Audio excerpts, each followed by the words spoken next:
Ayah Saka.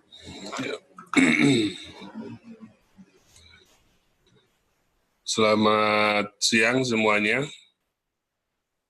Siang. Yang Pak. Ya, Yang Pak. data di sini partisipannya 21 ya, jadi ada 9 orang yang belum hadir. Untuk materi gawat darurat, si pennya siapa ya?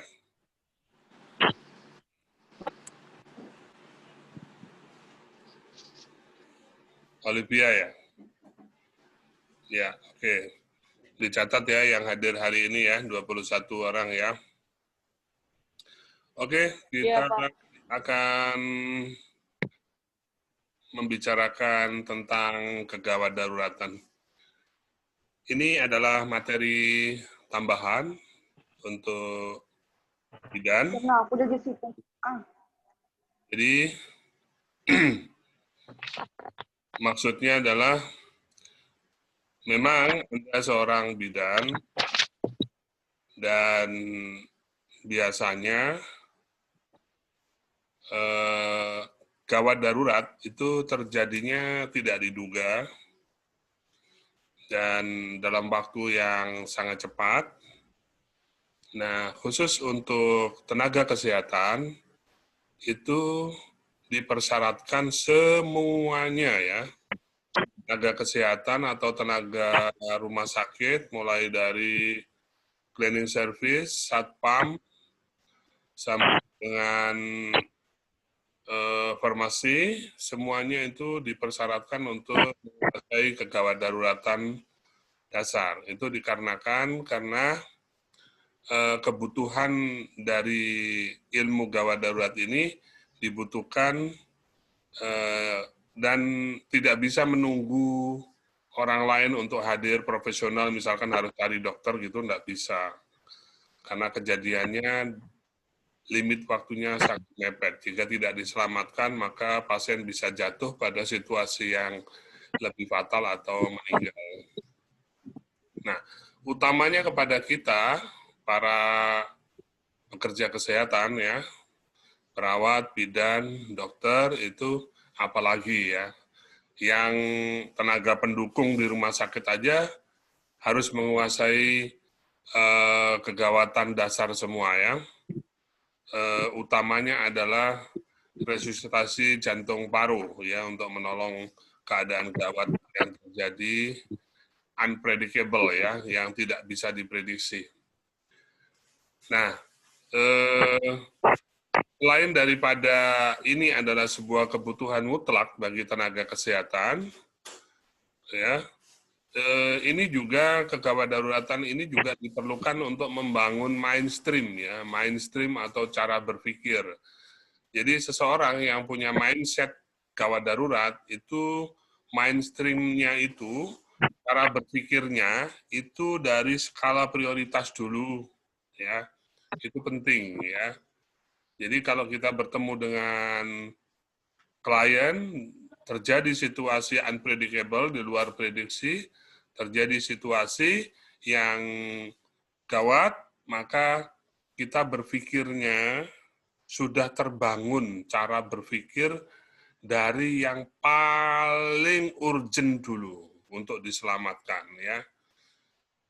Ini kenapa? Karena limit waktu yang disediakan untuk menyelamatkan pasien itu sangat-sangat terbatas. Kalau kita gagal membuat skala prioritas, ya, dari menolong yang vital dulu, maka kita bisa melakukan kesalahan sehingga pasien atau klien jatuh pada kondisi yang kritis atau meninggal ya. Nah, yang ketiga itu gawat darurat itu masuk pada poin visi misi kita. Jadi visi misi kita itu selain terampil bidan, itu ada 3 pendukungnya. 1, terampil kegawatan dasar. 2, soft skill unggul. 3, adalah kewirausahaan atau entrepreneurship. Ya. Nah, tiga alasan itu yang menjadi mata kuliah ini menjadi diberikan kepada saudari-saudari semua sebagai kemampuan tambahan yang harus dimiliki oleh mahasiswi dan lulusan Akbid Permata Husada Samarinda. Oke? Nah, di silabus kita pertemuan pertama itu langsung masuk kepada sistem di situ poin kegawat daruratan, tidak ada konsep dasar kegawat daruratan, tidak ada di silabus. Tapi justru silabusnya nanti yang akan saya tambahkan, gitu, Bu. Karena konsep dasar kegawat daruratan ini penting untuk dibahas untuk membangun cara berpikir kita, ya. Nah, untuk di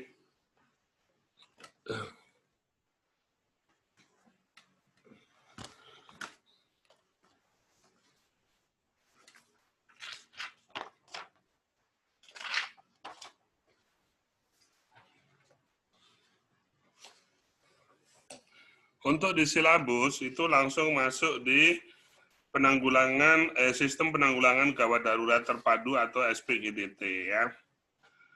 Nah, kemudian trias, bantuan hidup dasar, penghentian perdarahan, kemudian mobilisasi pasien. Nah, ada satu materi yang ketinggalan yaitu konsep dasar kegawat daruratan umum itu sendiri, ya. Nah, ini sebagai pengantar untuk pertemuan pertama ini, saya akan membahas dasar-dasar atau kulit-kulitnya tentang kegawat daruratan, ya. Nanti pertemuan berikutnya baru kita masuk ke silabus, yaitu memahami sistem penanggulangan gawat darurat terpadu atau SPGDT. Baik.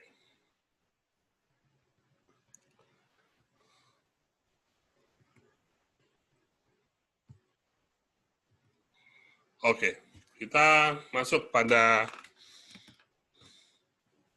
tema pertemuan pertama, yaitu konsep gawat darurat. Kita mulai dari definisi. Tentunya seorang akademisi harus bisa mendefinisikan dari tema-tema yang sedang dibicarakan itu supaya fokus dan tidak meluas serta menjadi pondasi untuk kerangka berpikir pada pembelajaran hari ini. Definisi gawat darurat adalah keadaan yang mengancam nyawa, ya. Darurat itu mengancam nyawa. Bila tidak segera ditolong, bisa meninggal atau cacat. Nah, penanganannya harus diutamakan dengan prioritas pertama. Ya, kenapa disebut kondisi darurat? Kenapa disebut kondisi gawat? Gawat adalah mengancam nyawa atau bisa mengakibatkan kecacatan. Darurat adalah waktu yang disediakan untuk melakukan pertolongan itu sangat sempit, ya, sehingga harus dilakukan dengan membuat skala prioritas. Dalam keadaan seperti ini, bisa terjadi pada klien yang keracunan akut, penurunan kesadaran, kemudian gangguan jalan nafas, gangguan pernafasan, gangguan sirkulasi, kemudian pemaparan mata oleh sebab kimia atau racun, dan itu semua bisa mengakibatkan meninggal atau kecacatan permanen, ya. Nah, sedangkan di sini ada istilah gawat tapi tidak darurat, ya. Gawat, sebagaimana kita bicarakan tadi, karena dia berkaitan dengan mengancam nyawa. Darurat adalah terkait dengan waktu yang disediakan untuk melakukan pertolongan. Maka ada istilah gawat darurat, ada istilah gawat tapi tidak darurat. Gawat yang tidak darurat adalah suatu keadaan yang mengancam nyawa, tapi tidak perlu dilakukan tindakan yang waktunya masih cukup panjang dan tidak darurat. Keadaan ini termasuk prioritas kedua setelah dilakukan tindakan penyelamatan nyawa duluan. Itu tadi maksudku, nggak kelihatan. Yang termasuk pasien gawat tidak darurat, misalnya pasien kanker ya. Kanker itu sebuah kejadian yang juga bisa mengancam nyawa, tetapi dia memiliki spare waktu yang cukup panjang, tidak harus dilakukan dalam waktu yang sangat singkat dalam menolong pasien ya. Maksudnya begitu.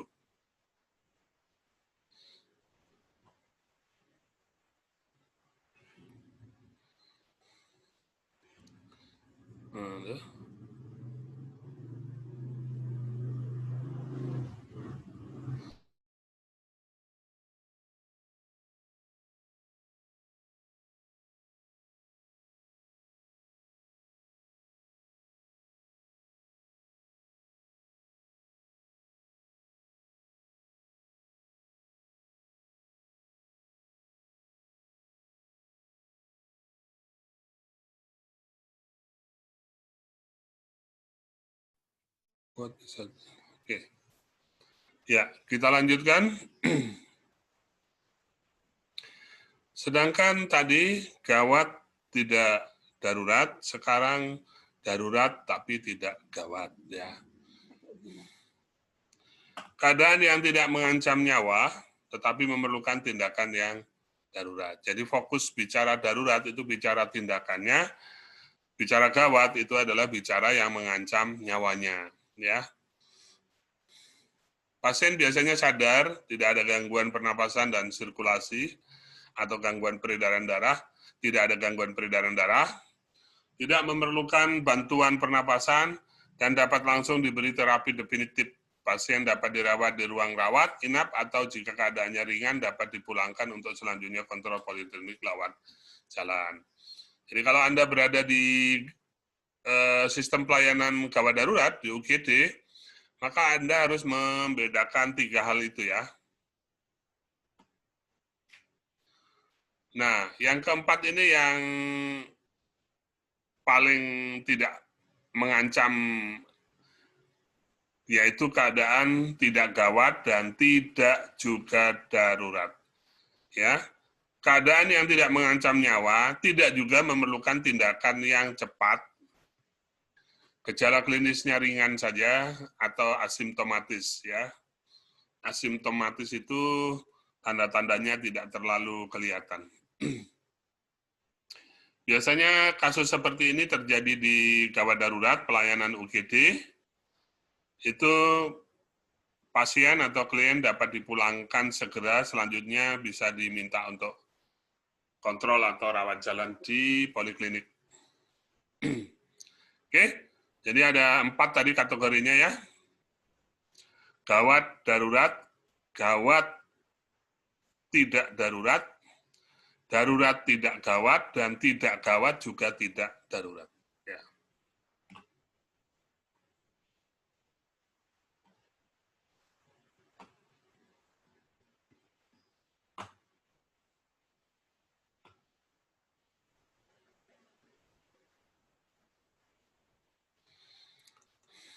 Oke. Sekarang bagi yang bertugas di rumah sakit, di ruang UGD, ruang emergensi atau ruang gawat darurat, keterampilan yang harus dimiliki oleh petugas di sana yaitu pertama manajemen airway atau manajemen jalan nafas, kemudian pemberian terapi oksigen, kemudian keterampilan yang harus dimiliki adalah teknik suction, kemudian back and mesh teknik atau pemasangan kantung oksigenasi, baik yang back maupun yang face mask. Nanti ada contohnya ya. Kemudian keterampilan yang harus dimiliki berikutnya adalah resusitasi kardiopulmonar ya. atau bantuan pernapasan dan jantung ya. Kemudian melakukan pemeriksaan vital sign, pemeriksaan visual client ya. Pengamatan. Itu keterampilan yang harus dimiliki.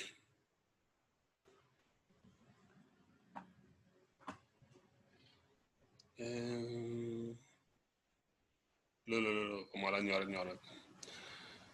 Keterampilan yang harus dimiliki berikutnya yaitu pemeriksaan neurologi umum, ya, pemeriksaan saraf khusus saraf secara umum, ya, seperti memeriksa refleks patella pada kaki, bagaimana kita mengetuk di bagian bawah patella sehingga kaki terayun ke depan, itu termasuk pemeriksaan neuro, ya, umum dilakukan ya.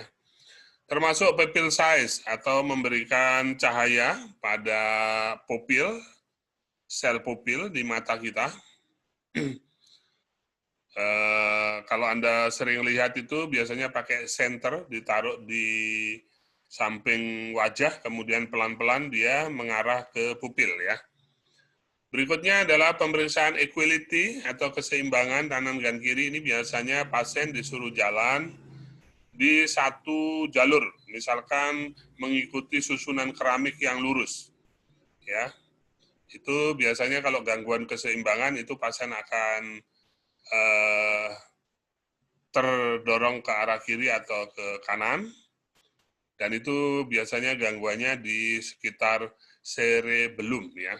Kemarin kita udah bicara tentang otak, ada cerebellum, ada cerebrum. Cerebrum itu otak besar, cerebellum itu otak kecil. Kemudian reaction to light and accommodation ya, reaksi pada cahaya yang kita berikan saat pemeriksaan pupil ya. Kemudian keterampilan yang harus dimiliki juga adalah evaluasi trauma kehamilan dan persalinan bayi baru lahir ya. Biasanya ada seorang bidan yang juga turut berjaga di emergency. Itu biasanya tugasnya adalah khusus untuk menangani kasus kehamilan, persalinan, dan bayi baru lahir yang masuk ke unit pelayanan gawat darurat. Berikutnya adalah kemampuan untuk dokumentasi. Jadi kita harus mencatat nama pasien, alamat pasien, tempat tinggal pasien,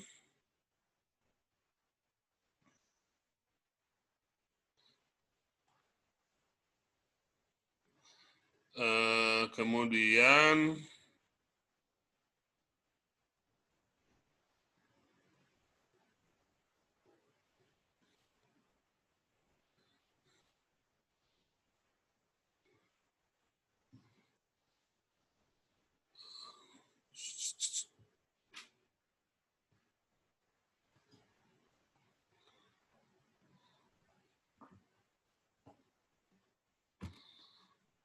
ya, kemampuan dokumentasi ini dibutuhkan kenapa? Karena dalam kondisi kegawatan, seringkali kita lupa. Karena tadi ya, karena darurat, waktu yang dibutuhkan untuk menolong itu aja harus dibagi, dimanfaatkan secara efisien dan efektif dengan menggunakan skala prioritas, maka kadang-kadang seorang petugas di gawat darurat itu suka melupakan peran dokumentasi ya. Ketika terjadi kasus meninggal, maka peran dokumentasi rumah sakit ini penting. Juga apabila dilakukan pengobatan selanjutnya, maka jejak-jejak pengobatan di gawat darurat itu juga harus terdokumentasi dengan baik. Ya. Dan itu dibutuhkan skill bagaimana seseorang yang meskipun dalam keadaan darurat, dia harus tetap memperhatikan dokumentasi, ya, pencatatan. Berikutnya keterampilan yang dibutuhkan adalah pemasangan neurogastric tube, ya, pemasangan NGT. Ini ada dua tujuan. Biasanya dipasang NGT untuk kasus-kasus trauma abdomen untuk melakukan dekompresi abdomen, atau yang kedua kalau kasus-kasus keracunan bisa dilakukan untuk melakukan bilas lambung dan usus, ya, untuk mengeluarkan racun. Berikutnya adalah asistensi tindakan laserasi dan tindakan bedah minor, ya, yang segera dilakukan oleh dokter. Jadi kita bidan atau perawat yang terampil yang ditugaskan di UGD harus siap melakukan asistensi atau bantuan apabila dilakukan tindakan cepat dalam rangka bedah untuk menolong pasien. Misalkan seksio, sito, atau kuret pada kasus pengeluaran janin yang meninggal. Untuk kasus kebidanan, ya. Berikutnya di emergency juga seorang petugas gawat darurat yang bertugas di sana harus memiliki keterampilan untuk mengambil spesimen, baik itu darah maupun spesimen lain yang dibutuhkan, ya. Jadi harus terampil dalam menggunakan sepuit, ya, untuk mengambil spesimen baik darah maupun spesimen yang lain. Untuk apa? Untuk pemeriksaan laboratorium. Jadi terapi definitif bisa diberikan apabila ada dukungan data-data yang valid dari klien, termasuk kemampuan komunikasi kita dalam menggali data, kemudian didukung oleh laboratorium, pemeriksaan laboratorium yang diambil dari spesimen, termasuk spesimen darah.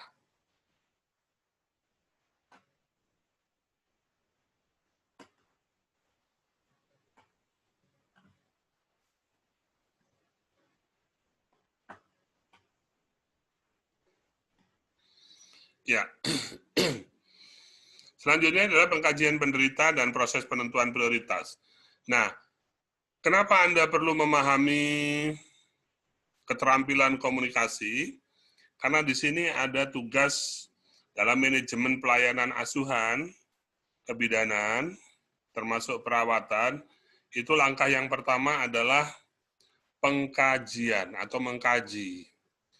Nah, mengkaji ini ada dua wilayah. Yang pertama adalah wilayah objektif yang dilakukan dengan pemeriksaan dengan sentuhan, dengan pukulan, ya, dengan tekanan atau perkusi, palpasi, kemudian mendengar dengan auskultasi menggunakan stetoskop, ya. Kemudian inspeksi menggunakan pandangan mata, kemudian sentuhan atau rabaan atau palpasi, ini untuk mengecek apakah tangan kita tempel, apakah panas atau tidak, ya. Kalau panas berarti terjadi peradangan. Nah, selain daripada itu, data pengkajian itu dilengkapi dengan data subjektif. Nah, data subjektif itulah yang membutuhkan keterampilan komunikasi, ya, keterampilan komunikasi karena pasien atau klien kadangkala memberikan support data penting dengan melalui keterangan-keterangan klien, dan keterangan-keterangan ini harus di-combine atau di cross-check atau dibandingkan dengan penampilan dan tampilan non-verbal, ya. Nah, itulah kenapa keterampilan komunikasi yang tadi di sesi pagi kita bicara tentang kemampuan komunikasi itu menjadi penting, karena itu termasuk akan membekali bidan dengan keterampilan untuk melakukan pengkajian data secara subjektif dengan cermat, ya.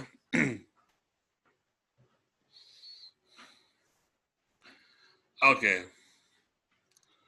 Untuk pengkajian awal, pendekatan sistematik bidan yang harus dilakukan adalah life threatening yang aktual atau berpotensi untuk mengancam nyawa.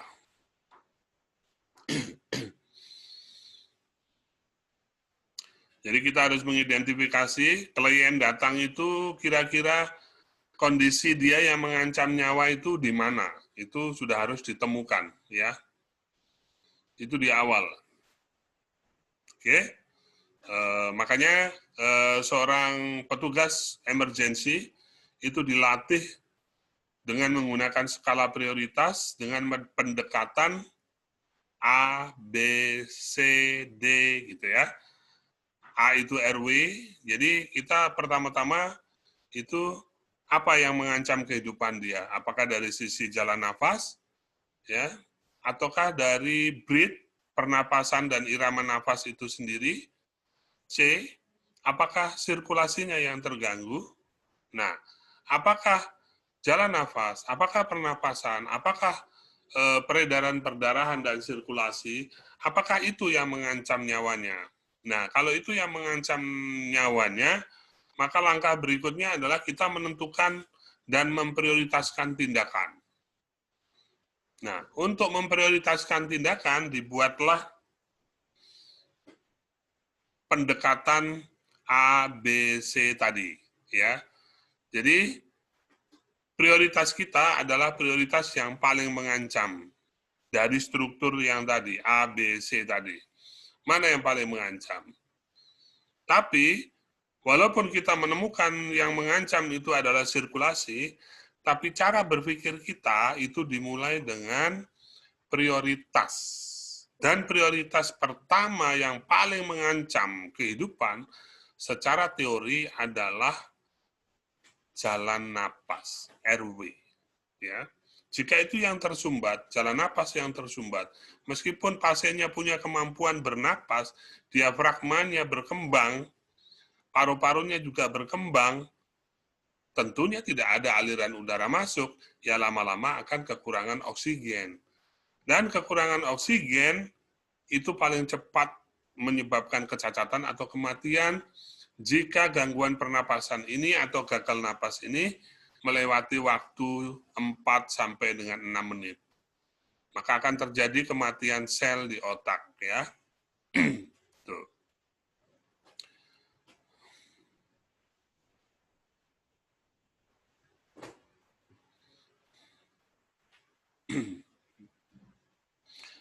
Oke, untuk pengkajian sendiri dibagi dua. Yang pertama adalah primary survey, yang kedua adalah secondary survey.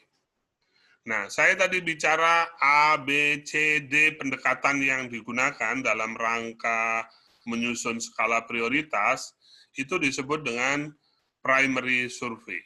Survei primer, pengkajian utama, pengkajian dasar, pengkajian skala prioritas, ya, selalu dimulai dengan RW, kemudian breath, kemudian circulation, ya. Selalu seperti itu pendekatannya. Nah, yang kedua, setelah pendekatan primary survey,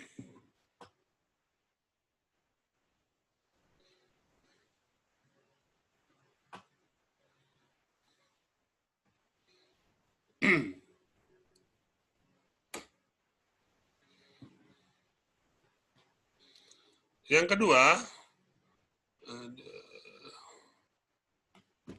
ini ada yang mau masuk lagi nih temanmu ini.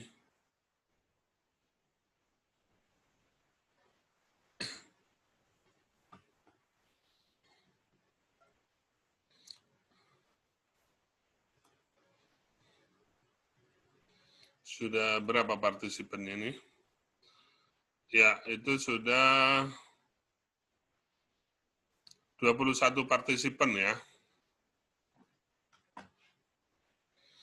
Nah, yang kedua, setelah kita menangani primary survey dengan pendekatan prioritas adalah airway, jalan nafas, kemudian melakukan manajemen jalan nafas, ya. Kemudian breath atau pernapasan itu sendiri juga kita sudah lakukan manajemen. Kemudian sirkulasi, gangguan sirkulasi, mulai dari jantung dan pembuluh darah, dan kita juga melakukan manajemen, dan kita sudah selesaikan. Kemudian disability, kita juga sudah menyelesaikan, maka kita lanjutkan dengan, kalau pasien dalam kondisi yang mengancam nyawa, sudah kita singkirkan atau sudah kita tanggulangi, maka kita masuk pada pengkajian berikutnya, yaitu pengkajian sekunder. Untuk pengkajian sekunder itu dikenal dengan istilah head to toe. Ya, dari ujung kepala, head, to, sampai dengan toe, ujung jari. Ya, jadi kita lakukan pemeriksaan umum keseluruhan, ya, mulai dari rambut, kulit kepala, wajah, ya, kemudian leher, pundak, dada, terus pemeriksaan ke tangan, perut, pinggang, dan selanjutnya adalah kaki. Pemeriksaannya untuk secondary survey ini, kalau primary survey itu dengan pendekatan ABCD, kalau secondary survey ini dengan pendekatan inspeksi, palpasi, perkusi, dan auskultasi. Palpasi kita meraba, perkusi kita mengetuk, seperti Anda lihat dokter atau perawat atau bidan yang memeriksa daerah dada dan perut itu biasanya diketuk, ya. Itu namanya perkusi. Kemudian palpasi itu diraba, seperti kita meraba kulit kepala, ya, meraba benjolan, meraba tulang, itu menggunakan palpasi. Kemudian palpasi, perkusi,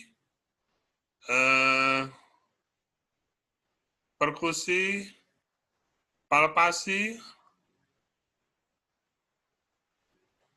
auskultasi, itu kita mendengarkan suaranya, misalkan suara nafas, kita menggunakan bantuan dengan menggunakan stetoskop.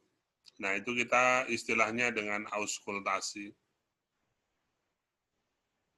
Ya. Nah, itu adalah pemeriksaan secondary survey, dan semua itu didokumentasikan, kemudian dimasukkan dalam database seorang klien.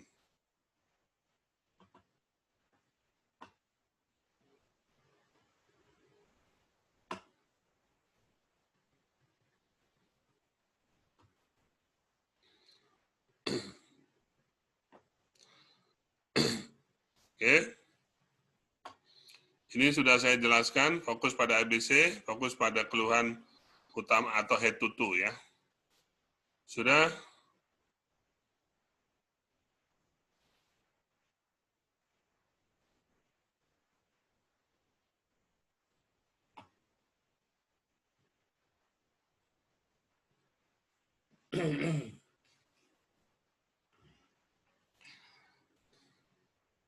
Sampai di sini bisa ditangkap?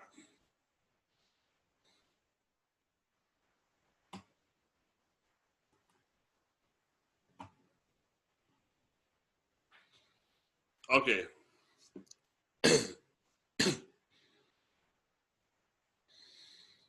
Untuk penjelasan airway atau jalan napas, tentukan bahwa jalan napas pasien itu terbuka, paten itu stabil dan efektif dalam bisa dilewati dengan nyaman oleh udara yang keluar masuk melalui saluran pernapasan, ya. Bila ada sumbatan, baik sebagian atau parsial atau total, akan menyebabkan napas tidak bisa keluar dan masuk. Ini bisa terjadi apabila terjadi oklusi lidah. Kalau Anda pernah mendengar orang tidur, kemudian ngorok, itu dikarenakan lidah yang jatuh, ya. Nah, ini juga bisa terjadi pada orang yang koma atau gangguan kesadaran menurun.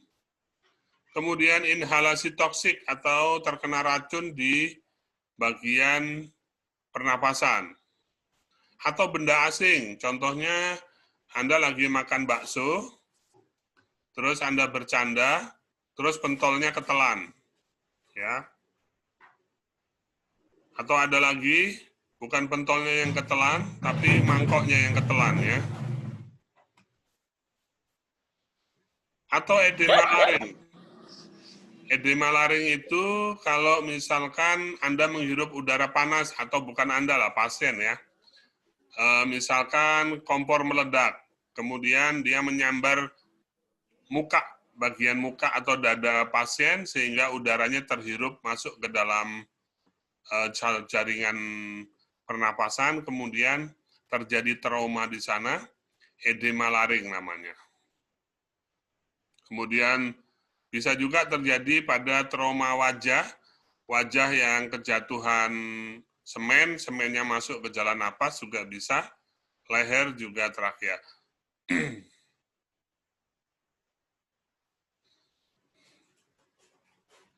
Nah, ini yang saya jelaskan tadi.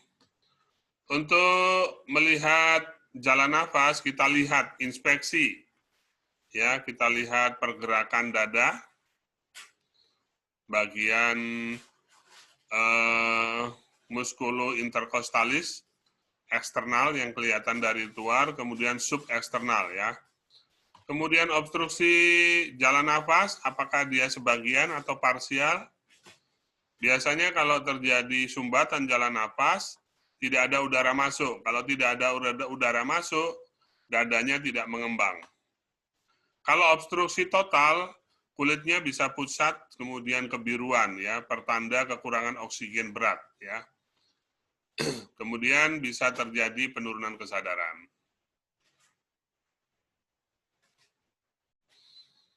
Untuk auskultasi, bisa Anda dengarkan stridor pada inspeksi ekspirasi, ya, indikasi jalan napas tersumbat.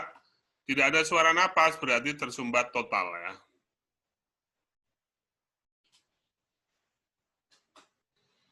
Kemudian untuk pernapasan itu sendiri atau breath, ya, apakah ada pergerakan dinding dada atau penderita masih bernapas? Apakah pernapasannya efektif? Pernapasan ventilasi yang tidak efektif terjadi akibat penyakit pernapasan kronik atau akut, ya.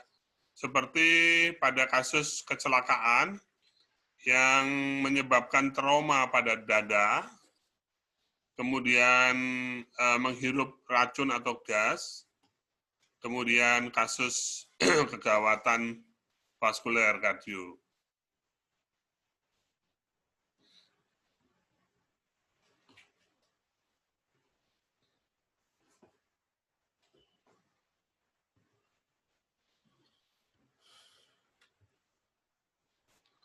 Untuk pengkajian di pernapasan bisa dimulai dengan inspeksi, dilihat-lihat pucat sianosis, berarti O2-nya berkurang.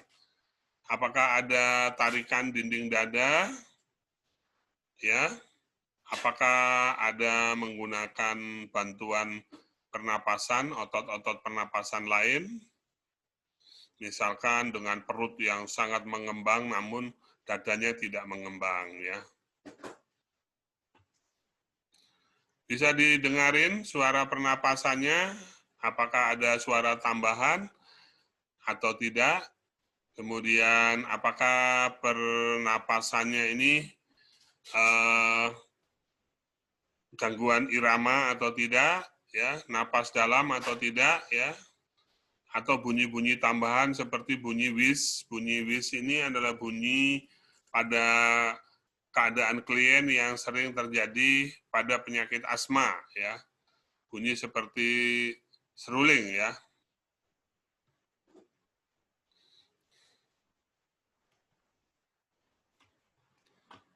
Ya, kemudian untuk C, sirkulasi, apakah teraba nadi atau tidak? Bila ada, apakah nadinya ini efektif atau tidak? Artinya hitungan nilainya itu mencapai normal atau tidak. Bila tidak ada sirkulasi atau sirkulasinya tidak adekuat atau pelan, bisa diindikasikan pada pasien tersebut banyak kehilangan darah, ya.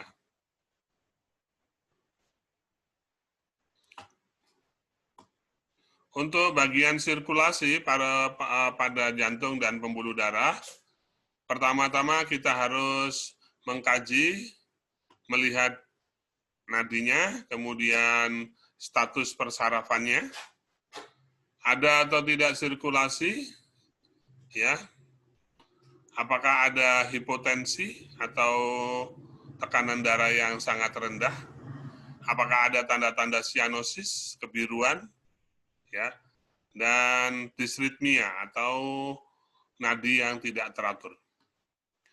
Berikutnya Anda bisa dengarkan dengan auskultasi pada sirkulasi ini, Anda cari bunyi S1 dan S2. Ya, S1 itu sistolik, S2 itu diastolik. Apakah ada penurunan suara diastolik, atau penurunan suara sistolik, ya. Suara sistolik 1 itu adalah suara saat jantung, otot jantung, ya, otot jantung, ventrikel memompa.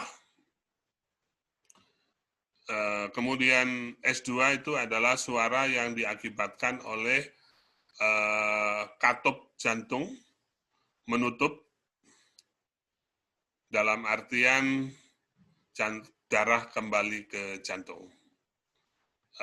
Nanti ini harus praktek, ya. Nanti pada saat pemeriksaan tekanan darah, itu harus mencari S1 dan S2. Tolong sipennya dicatat, nanti untuk praktek mengukur tekanan darah, itu harus mencari S1, S2, ya. Bunyi jantung 1, bunyi jantung 2, oke? Ini tidak bisa diomongin karena ini harus praktek, dan Anda harus berlatih untuk menajamkan pendengaran Anda, siap untuk mendeteksi suara-suara yang sangat kecil, ya, yang ditampilkan dari getaran diafragma pada alat stetoskop, ya. Oke. Jadi nanti pada saat praktek tekanan darah tidak hanya mencari sistol dan diastol, tapi juga harus belajar mencari S1 dan S2. Ya. Tolong dicatat, ya, sipen, ya. Nah, sekarang kita belajar kalau terjadi masalah di RW atau jalan napas, manajemennya kayak apa, gitu. Diapain, gitu kan. Oke. Tujuan kita melakukan manajemen pernapasan atau mengatasi gangguan pada jalan napas adalah untuk menjamin jalan napas dalam kondisi efektif dalam mensuplai oksigen dan memberikan ventilasi ketika pernapasan spontan tersebut adekuat, ya. Tuh, jadi tujuannya kita mempertahankan jalan napas ini adalah untuk menyediakan suplai oksigen dalam jumlah cukup dan memberikan ventilasi yang baik.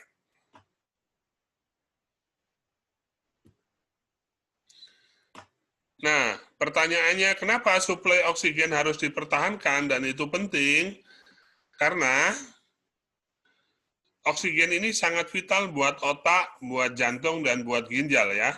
Sedangkan otak, jantung, dan ginjal itu disebut dengan organ-organ vital, ya. Yang apabila terganggu suplai oksigen ke dalam sel otak, lebih dari 4 menit akan terjadi kematian sel. Dan untuk sel otak, jika terjadi kematian sel, maka selnya tidak bisa diperbaiki lagi. Oke, oksigen juga penting, ya. Untuk semua sel hidup membutuhkan oksigen, ya, baik kulit, ya, rambut, tulang, otot, usus, ya, dan semua sistem yang vital sangat memerlukan oksigen selnya. Selnya, ya. Nanti akan ada materi tentang apa itu sel, apa itu molekul, ya, apa itu jaringan, ya. Apa yang menyebabkan jalan napas ini terganggu? Biasanya benda asing, bakso, ya, atau mangkoknya yang tertelan, ya. Kemudian dahak, kemudian darah. Bagi yang trauma, misalkan seorang petinju yang dipukul di bagian muka, kemudian terjadi perdarahan, maka darahnya bisa menyumbat jalan napas. Atau trauma jatuh dari motor, ya, giginya terbentur oleh helm, kebalik ya, helmnya terbentur gigi, helm kan yang melindungi ya, ya, dan bagian mulut ini kan terbuka, tidak tertutup oleh helm, makanya sering terjadi perdarahan bila terjadi trauma, menyebabkan perdarahan. Kemudian yang menyumbat jalan napas juga lidah yang jatuh ke belakang pada saat tidur atau penurunan kesadaran. Nah, kemudian odem atau bengkak pada paring atau laring diakibatkan oleh trauma heat stroke atau serangan panas mendadak, misalkan racun atau luka bakar pada hidung dan mulut.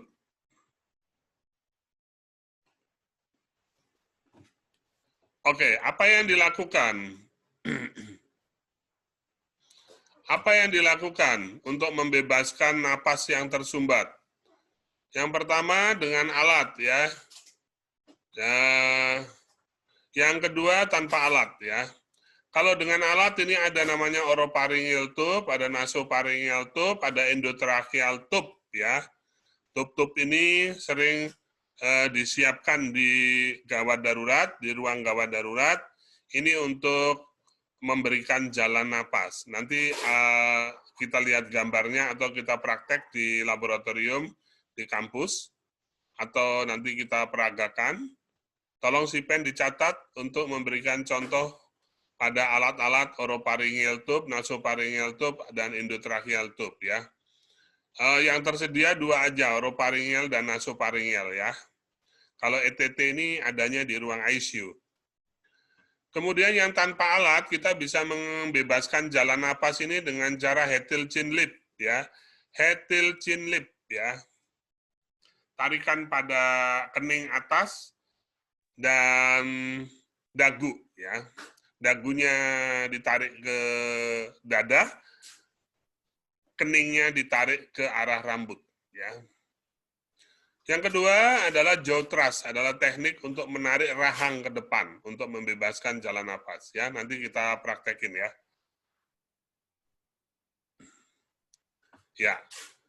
Nah, selanjutnya yang kedua tadi selain mengamankan jalan napas juga mempertahankan ventilasi. Ya. Untuk ventilasi ini ada dua, dengan alat dan tanpa alat. Yang dengan alat ada dengan mask ya, pipa oksigen, BVM, ventilator. Kalau Anda pernah masuk ICU, Anda bunyinya tit, tit, tit, tit, seirama pasien yang bernapas, karena pasiennya tidak bisa bernapas dan harus dibantu dengan alat, itu namanya ventilator.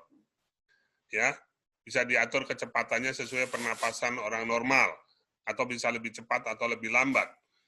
Ya, ini biasanya terjadi pada kasus penurunan kesadaran atau gangguan persarapan pada pernafasan. Yang kedua, tanpa alat. Ini teknik oksigenasi bisa dilakukan dengan mouth to mouth, ya, pemberian pernapasan melalui mulut ke mulut. Yang kedua, mouth to nose, kalau itu untuk anak-anak, ya. Mouth to nose, ya.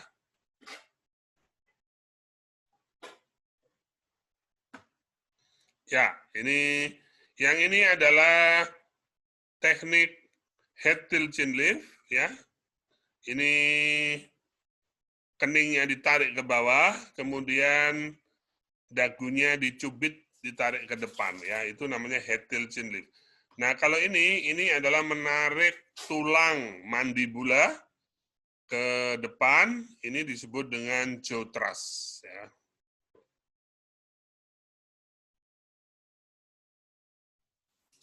Oke, ini adalah head-till chin lift, tangan kanan di dagu, tangan kiri di kening, ya.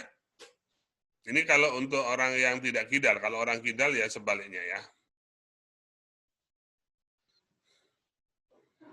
Nah, Anda bisa lihat di sini jalan napasnya terbuka nih.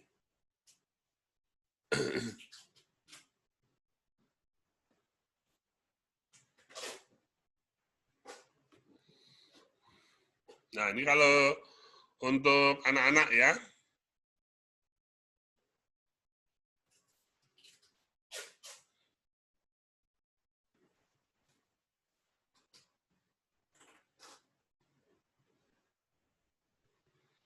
Nah, ini pemasangan alat ETT ini ya. Ini alat ETT ke sini, sambung ke ventilator ya. Ini pada penurunan kesadaran.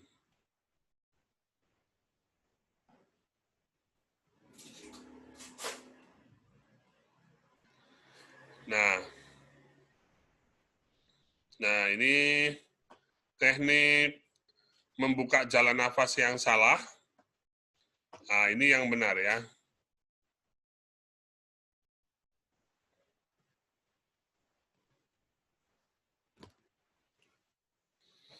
Ini pada anak-anak di atas 2 tahun.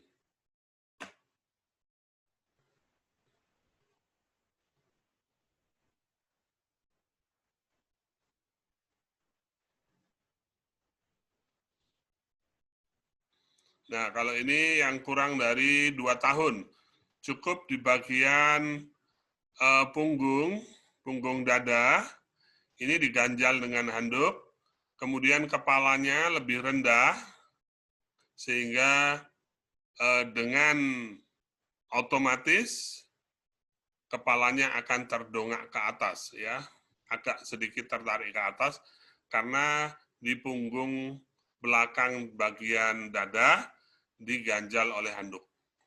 Ya.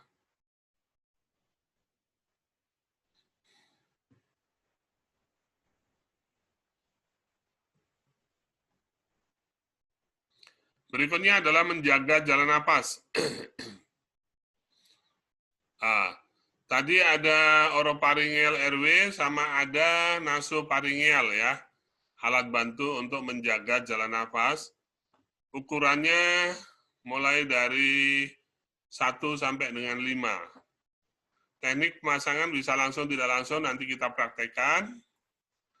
Komplikasi pemasangan orofaringeal ini bisa trauma pada bibir, lidah, gigi, mukosa mulut, terjadi refleks muntah dan aspirasi, serta bisa terjadi kekurangan oksigen mendadak ya. Tuh, nanti kita lihatkan alatnya. Nah, ini orofaringeal airway ya. Nih, dimasukkan lewat mulut untuk membuka jalan nafas ya, yang tertutup. Nih, cara masangnya begitu. Untuk mengukurnya seperti ini, tapi nanti pemasangannya ya mengikuti panjang dari mulut hingga ke bawah telinga ya.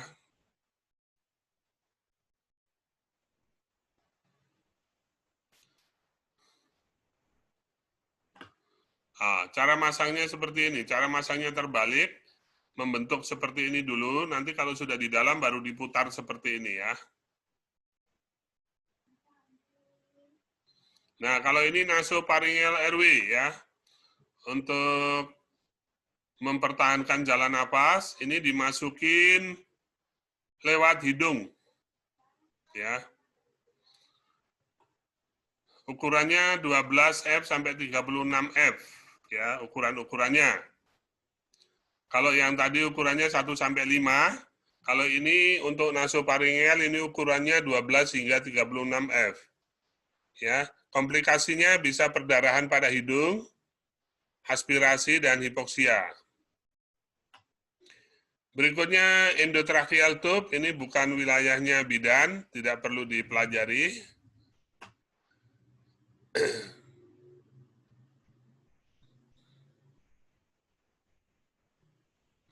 Nah, sekarang pemberian oksigen. Untuk pemberian oksigen, dengan nasal kanul Nanti kita akan lihat contohnya, nasal kanul itu yang diberikan lewat hidung, dia ada lubang 2 di hidung, ya, dari selang, ya. Ini alirannya rendah saja, ini biasanya untuk pasien-pasien untuk stabilisasi kebutuhan oksigen saja, bukan untuk terapi ya. Konsentrasi oksigennya kira-kira 4% untuk setiap penambahan 1 liter per menit.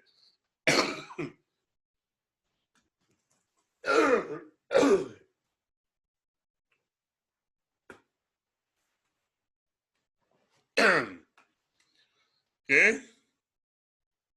saya ulangi. Untuk penggunaan selang oksigen nasal kanul, ini hanya untuk tujuan rendah saja, bisa menaikkan kadar oksigen di darah sekitar 4% untuk setiap penambahan 1 liter. Tapi kalau pakai mask, itu bisa sampai 10% penambahannya di darah setiap penambahan oksigen 1 liter ya. Dan setiap 1 liter bisa meningkatkan kadar oksigen dalam darah 4%, dan hanya boleh dialiri maksimal 6 liter. Ya, sehingga peningkatan kadar oksigen dalam darah maksimal adalah 44%. Nah, berikutnya adalah simple mask. Selang oksigen disertai dengan simple mask. Kayak sungkup itu udah bahasanya ya. Kalau bahasa kita sungkup atau simple mask. Nah, aliran oksigennya bisa diberikan tadi di nasal kanul itu hanya maksimal 6 liter. Kalau diberikan lebih dari itu, banyak tumpah oksigennya keluar dari hidung. Kalau simple mask ini untuk tekanan sedang, yaitu mulai dari pemberian oksigen 5 liter per menit, itu perlu digunakan simple mask. Ya, alirannya bisa sampai 8 sampai 10. Dimulai dari 6, tadi kan maksimal 6, berarti 7, 8, 9, 10 per menit, itu bisa pakai simple mask, bisa menaikkan konsentrasi oksigen hingga 60%. Ya. Kalau tadi hanya sampai 44%. Oke. Berikutnya, face mask ya. Sama dengan tadi, simple mask, cuman ini ada kantong plastiknya, ya, face mask. Tujuannya adalah reservoir O2, ya, konsentrasi O2 lebih dari 60% dalam darah, targetnya meningkatkan O2 lebih dari 60%. Kalau simple mask tadi kan maksimal 60%, kalau nasal kanul maksimal konsentrasi oksigen adalah 44% dalam darah. Kalau face mask ini bisa menaikkan hingga sampai 90%. Atau lebih dari 60%, 70%, 80%, 90%. Untuk kira-kira konsentrasi yang bisa dicapai per liternya itu peningkatan kadar oksigen dalam darah adalah 10 liter ya.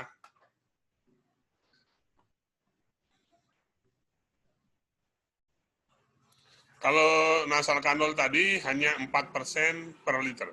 Pada aliran 10 liter per menit, konsentrasi hampir 100% tuh ya. Kayak gitu tuh.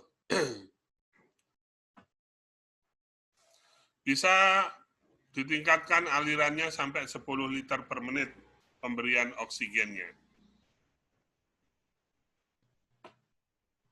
Yang berikutnya adalah memberi O2 konsentrasi yang tetap, sering digunakan untuk pasien COPD. Konsentrasi O2 yang disediakan 24, 35, 40, 60, 80%. Oke. Back valve mask ya. Untuk back valve mask ini untuk bantuan pernapasan ya. Jika pernapasannya tidak adekuat, penurunan kesadaran, diawali kalau tidak ada back valve mask ini kan menggunakan mouth to mouth. Tapi kalau mouth to mouth kan capek ya. Capek apabila posisinya sudah bisa diberikan back valve, maka mouth to mouth tidak diberikan lagi, digantikan dengan back valve mask ya. Ventilasi tidak pernapasan yang tidak adekuat ukurannya untuk bayi pakai yang 240, anak-anak 500 dan dewasa 1600 ukuran back valve-nya ya. Aliran O2-nya bisa 5 sampai 10 liter untuk bayi dan 10 sampai 15 liter untuk anak dan dewasa. Nanti ini harus dilihat pada prakteknya. Sekarang terima saja sebagai pemberian perpindahan informasi ya ke memori Anda.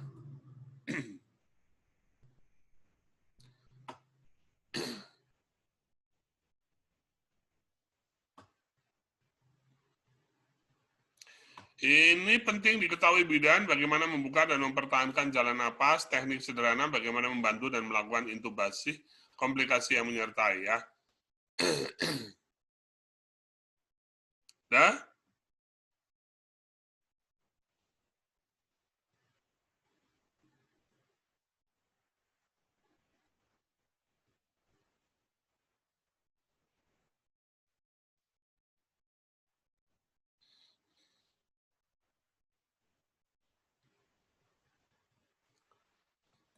Oke. Materi untuk pengantar kegawat daruratan ya, kulit-kulitnya dulu lah ya, sekedar informasi umum ya yang saya berikan. Apakah bisa diterima, dipahami? Bisa, Pak. Bisa, oke. Rumus belajar atau rumus memori otak hanya membutuhkan pengulangan saja. Kalau mau bisa, diulang-ulang. Ulang-ulanglah sampai bisa. Ulang-ulang sampai bisa, atau kalau mau bisa, diulang-ulang. Itu aja rumusnya ya. Banyak istilah yang belum Anda pahami, tidak apa-apa, karena memori Anda memang belum tersedia data istilah-istilah itu. Masukkan saja ke dalam memori, nanti lama-kelamaan akan menjadi terbiasa dan familiar dengan diulang. Saya yakin Anda akan sedikit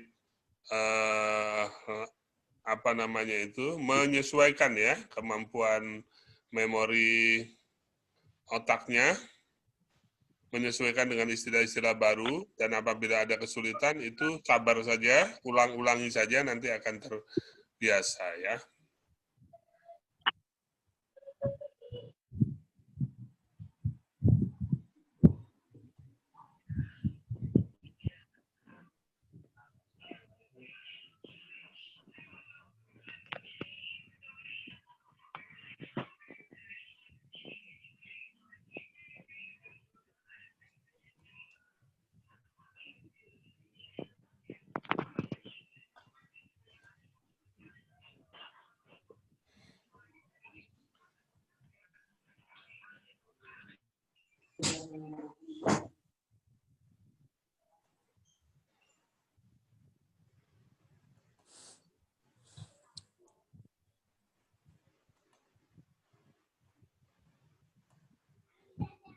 Oke, itu pertemuan kali pertama kita dalam memberikan sedikit informasi pengantar tentang kegawat daruratan.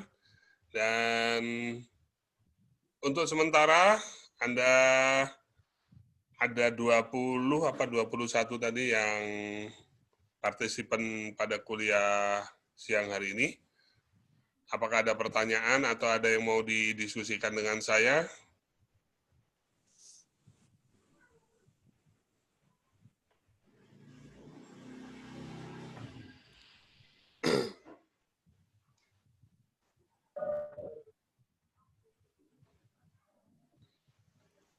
Ya.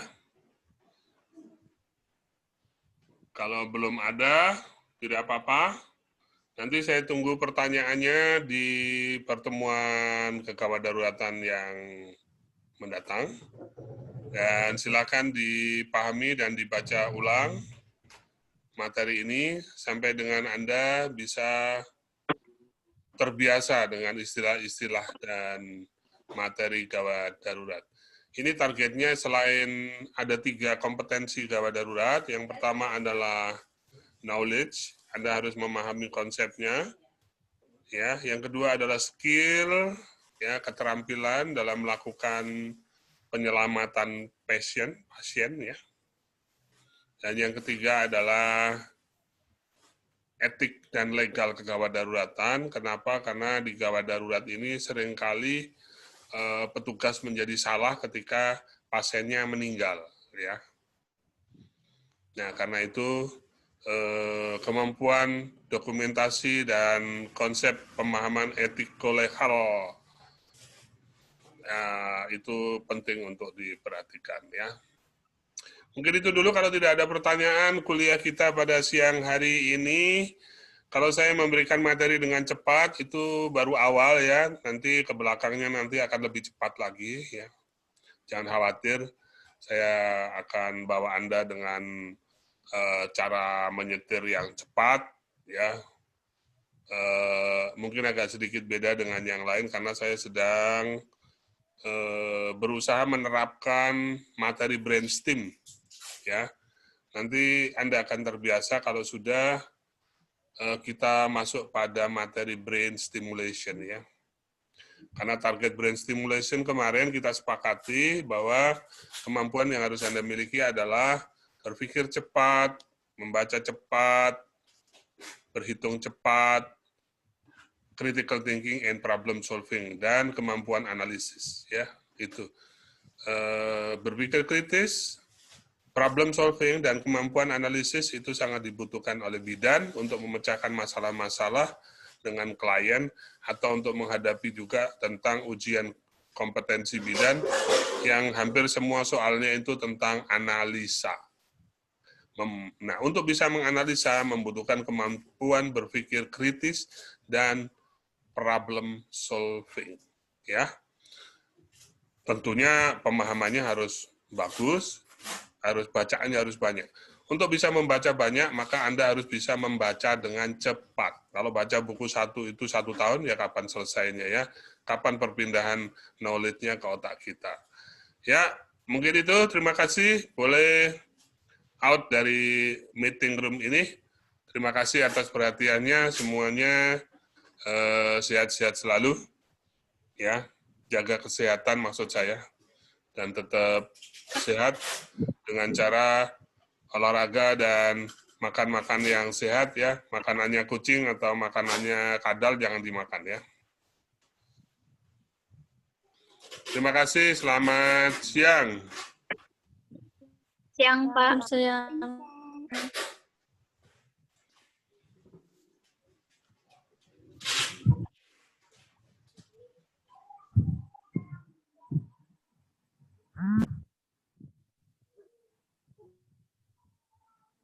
Aku baru bangun deh.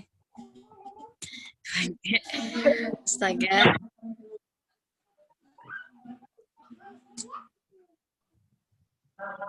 Dan jangan ada yang ini. Cantik.